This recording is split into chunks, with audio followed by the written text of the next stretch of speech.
The bill in issue follows last year's amendment of the second schedule of the Anti-Money Laundering Act that excluded religious and faith institutions from the list of accountable persons, thereby relieving them from the burden of reporting to the Financial Regulatory Authority.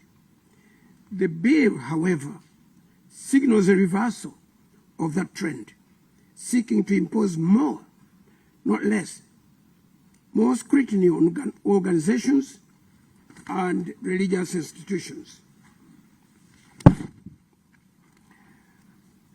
Honorable Chairperson and members, it is our considered opinion that this legislation will undeniably have a profound impact on the operations and funding for faith and religious institutions, non-government organizations, and individuals in Uganda because of the following reasons. 1. Sovereignty of the people. While the bill purports to protect the sovereignty of the people of Uganda, in reading its contents, the bill usurps the sovereignty of the people and attempts to vest it in the government of Uganda, in violation of Article 1 of the 1995 Constitution that provides that all power belongs to the people who shall exercise their sovereignty in accordance with the Constitution. 2. The registration requirement under Clause 14. IRC opines that the bill, first, gives the Minister of Internal Affairs unchecked powers to revoke or suspend any registration on grounds that the activities of the agents of foreigners are disruptive in nature, pose a security threat, and are no longer fit for purpose without any due process of hearing. That clause, Clause 14, also imposes an extra burden on civic, religious, and faith-based institutions, requiring another unnecessary mode of registration, which may be burdensome and bureaucratic, since organizations are already required to register with the KCCA, URSB, FIA, NGO Bureau, Law Council, URA, NSSF, Interpol, etc., etc. Furthermore, because of the definition of an agent of a foreigner in Clause 1 is broad, this registration requirement may apply to a very wide range of lawful institutions and individuals, thereby creating stigma, surveillance risk, and operational uncertainty. Additionally, the registration requirements may lead to operational bottlenecks in the operation of NGOs and private dealings due to the lack of defined timelines in ministerial approvals. Number 3, restriction on foreign funding and foreign influence with heft penalties. The IRC observes that the penalties proposed are excessive and will tantamount to the gross violation of individual and organizational rights, since they do not align to the constitutional sentencing standards and sentencing standards and do not conform to basic principles of proportionality of penalty. Similarly, the prescribed punishments positions the difference of different offenses specified under the bill as capital offenses. The fines and penalties set may be used to stifle the lawful activities of NGOs, individuals, religious and faith institutions in dissent of unconstitutional government policies or practices. 4. The offense of economic sabotage under Clause 13. The IRC observes that this clause may be potentially be in conflict with Article 29 of the 1995 Constitution of Uganda, which provides for public rights including freedom of association and expression. The clause risks being misinterpreted by the regulators since it's overly broad and ambiguous and may potentially be used by government to curtail ordinary business transactions, freedom of speech, and of course expression. The offense may also be used to criminalize free speech, including analyst reports, investor briefings, media commentary, research, whistleblowing, or professional opinions on economic risks. It may also discourage truthful communication about vulnerabilities in the economy and government. Number 5, governmental rights, fundamental rights, Referring to the application of the bill, Clause 2, its interpretative Clause 1 and activities as listed, as restricted, or described as destructive by the bill is wrong. The RCU opines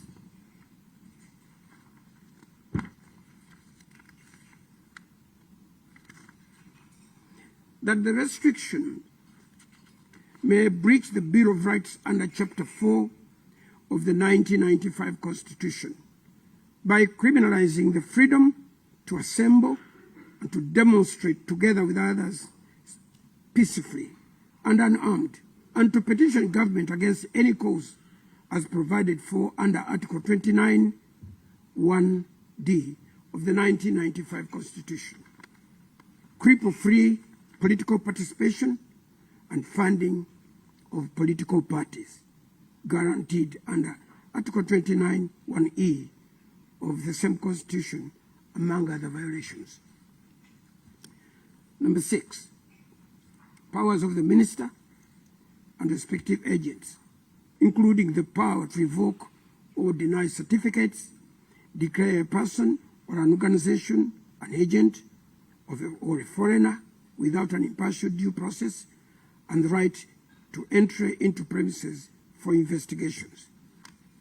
The IRCU observes that the privacy of individuals, religious institutions, and organizations as provided for under Article 27 of the 1995 Constitution of Uganda may be potentially abused by these unchecked powers, and yet there are no proposed sufficient alternative dispute resolution mechanisms proposed in the bill.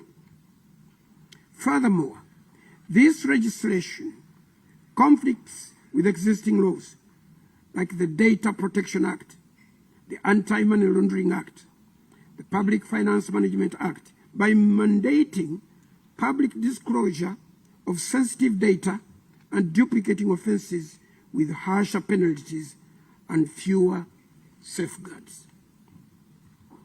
Number 7, designation of citizens as foreigners. A foreigner is defined as a citizen of Uganda and residing in another country. The RSU observes as follows: the designation of a non-resident citizen of Uganda as a foreigner is derogatory in nature and conflicts with the constitutional guarantees for citizenship under Chapter 3 of the 1995 Constitution. A Ugandan citizen cannot be categorized as a foreigner.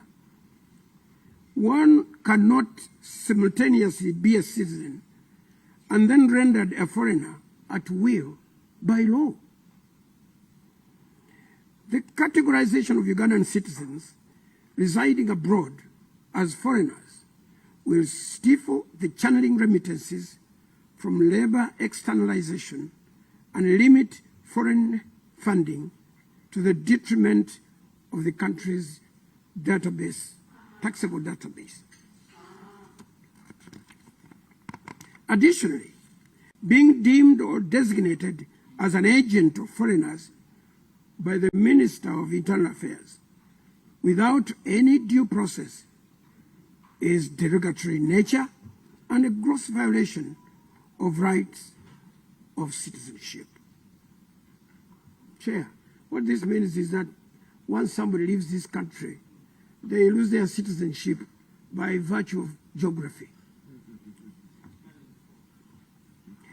Number 8, policy engagements. Part 2 of the bill intends to prohibit a wide range of activities under the guise of protecting sovereignty. The Inter-Religious Council of Uganda observes as follows. 1. These restrictions may stifle advocacy, civic and voter education, restrain election monitoring, policy engagements, especially those that call for accountability from government and economic reporting. This may also shatter the prophetic role of religious leaders, as they will not be expected to comment on political, electoral, or governance issues of any kind. The bill may potentially limit investments by the religious, faith, and non-government organizations in key priority areas, including, but not limited to, education, health, agriculture, among others, by requiring a special permission to engage in them. Yet, private institutions, like religious institutions, are partners of government in the socio-economic transformation of the country. Restrictions on funding under Clause 22. The Inter-Religious Council of Uganda opines that this is one of the most consequential provisions. It may affect churches, NGOs, schools, humanitarian bodies, private businesses, development programs, and diaspora-supported initiatives. I must hasten to add that even mosques will be very badly affected. It may also slow investment, remittances, and legitimate international support. This clause may further give government an opportunity to control, to monitor, and or take income of the religious institutions, which amounts to government interfering into the affairs of religious institutions and other entities. Furthermore, the clause may violate the right to operational independence of individuals, private entities, religious institutions, and NGOs due to the possibilities of operational bottlenecks. Number 10, declaration of source of funding and reporting under Clause 21. The IRSU opines that these clauses may give government a far-reaching right to interfere with the internal and private matters of individuals and organizations, including their funding. The clause creates recurring compliance obligations backed by criminal sanctions, increasing administrative burdens for organizations and exposing them to enforcement risk for technical non-compliance. The provisions risk to violate the privacy of institutions and disrupt normal business operations and transactions. In addition, the information required here is already required by other government agencies, as we all heard, especially from the last speaker. This overlaps with existing anti-money laundering know your client standards in financial management, and source of funds obligations. It also raises confidentiality concerns, especially where declarations may be accessible on payment of a fee.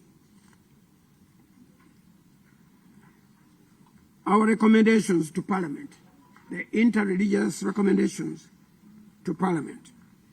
It is our considered opinion that Parliament should deliberate on the following recommendations before passing the bill. The Parliament should revise vague and overly broad legislative piece to ensure that they are narrow and precise, that you have specific definitions like the meaning of a foreign agent or a foreigner, or interests of a foreigner, public interest, economic sabotage. All these need to be carefully reconsidered. The Parliament should limit excessive and unrealistic ministerial powers of the minister under the bill, specifically the discretion to register or deregister organizations and approve funding without independent oversight. There should be a clear, established, fair hearing and appeal safeguards within the bill to check the powers of the minister and the respective Department for Peace and Security.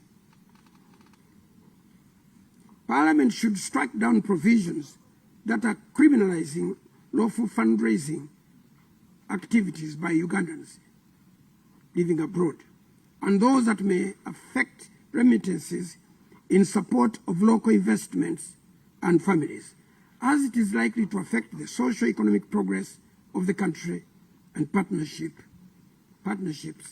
in development. Parliament should put in place mechanisms to enable ministerial coordination in implementing the bill, strengthen and establish a central registry for information already shared among government agencies, since the information that is required in the registration processes is readily available to the NGO Bureau, URSB, banks, Financial Intelligence Authority, Interpol, and the Uganda Police, among others.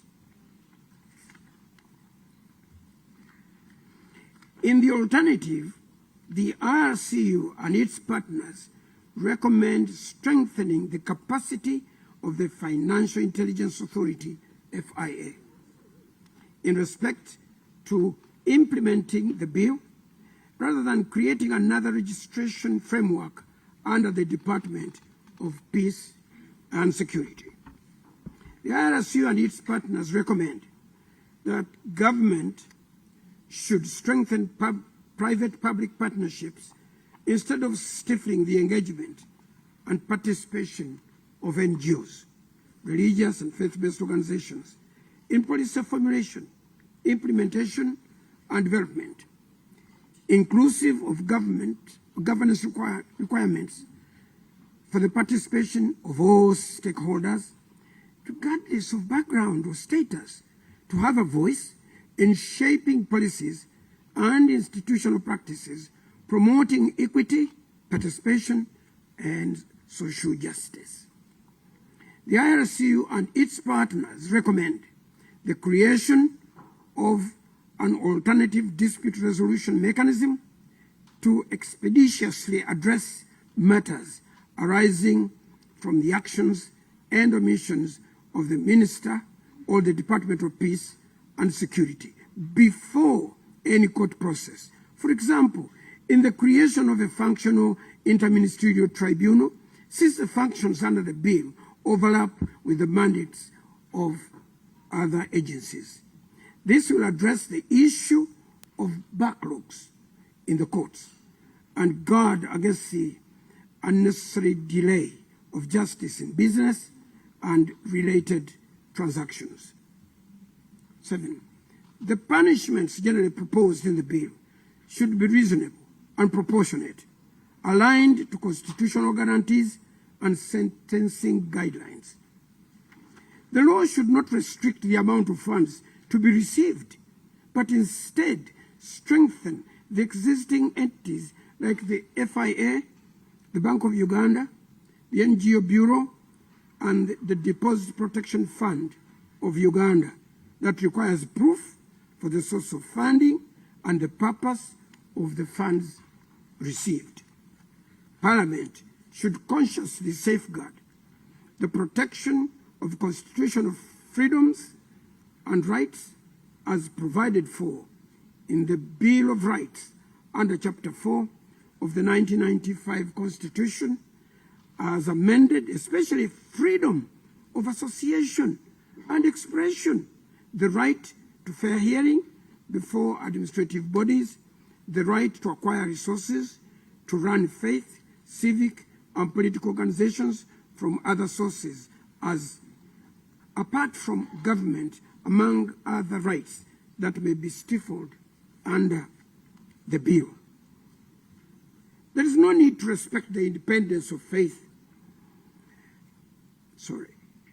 There is need to respect the independence of faith and civic institutions, which is a fundamental principle that is respected in various international and national frameworks, potentially leading to the social, economic, and political development of the country.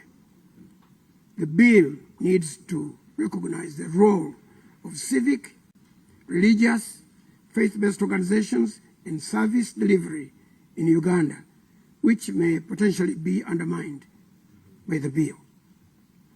The RSU recommends that since this bill will have a significant impact on the socio-economic development of the country, the bill should be considered as one of the subjects for discussions in the envisioned national dialogue. Conclusion. And Chair and members of the committee, this is a harmonized position. Given the above reasons, the Inter-Religious Council of Uganda rejects the bill in its current form due to the possible constitutional violations, including the possibility of the bill. Honorable colleagues, you know how we do it. Thank you. Thank you. Please go on. You are protected. Okay. I need to read that sentence again. Please read it. I'm going to read it again because was that an interruption or no. Please go on. Okay. Chairperson and honorable members, given the above reasons, the Inter-Religious Council of Uganda rejects the bill in its current form.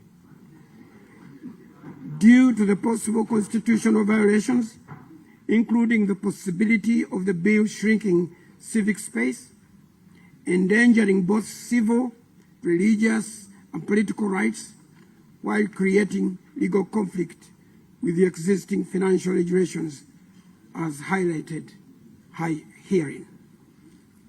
Honorable members, a strong law is not one that restricts broadly. It is one that distinguishes carefully. If we draw the line, we'll protect the nation without weakening the very people who sustain it. It is our considered opinion that the government needs to align foreign funding oversight with the existing anti-money laundering and financial intelligence authority frameworks, than creating a parallel regime that will eventually curtail the sovereignty of the people of Uganda. We respectfully caution Parliament that if the bill is passed as it is, it threatens the existence of religious and faith-based institutions and organizations, as it will stifle their funding base, open up their financial and internal affairs to the scrutiny and oversight of government, while grossly hindering religious freedom, independence, and evangelism. Finally, considering where the country is, since we've just gone through a polarizing exercise, elections, we as religious leaders feel that the efforts of key institutions like Parliament should be focused on building bridges, nurturing harmony. We are therefore troubled that we are focusing on a bill like this, which will further destabilize and unsettle communities. It is therefore our considered view, and also the expectations of the population, that there are more pressing issues affecting them that should be preoccupying your and our time and resources to address. I say all this for God and my country. And I thank you, Chair.